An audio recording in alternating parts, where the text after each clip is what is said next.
এক নম্বর প্রশ্ন হলো, মিলাদ আগে না সিরাত আগে? অবশ্যই মিলাদ আগে। একটু জোরে বলেন সুবহানাল্লাহ। মিলাদ যদি না হতো সিরাতের কোনো অস্তিত্ব পাওয়া যেত? সিরাত মানে জীবন। সিরাত বলা হয় রসুলে পাকের যুদ্ধের একটা যে অংশ, রসুল যে যুদ্ধগুলোতে অংশগ্রহণ করেছেন এটাকেও সিরাত বলা হয়, অথবা নবীজির গোটা জীবনীটার প্রতিটা মুহূর্ত সিরাত।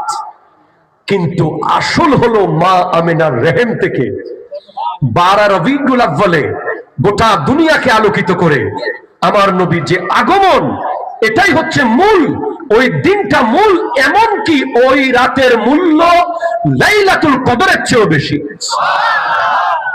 একটু জোরে বলেন সুবহানাল্লাহ। কোরআনুল কারীমে মিলাদ সম্পর্কে 4টা শব্দ খুব স্পেশাল। আমি 4টা শব্দের জন্য 4টা আয়াত তিলাওয়াত করেছি। কথা বলা যাবে না, কথা বলা যাবে না। ওয়ামা আরসালনাকা ইল্লা রাহমাতাল লিল আলামিন। এখানে মিলাদ আছে আরসালার ভিতরে।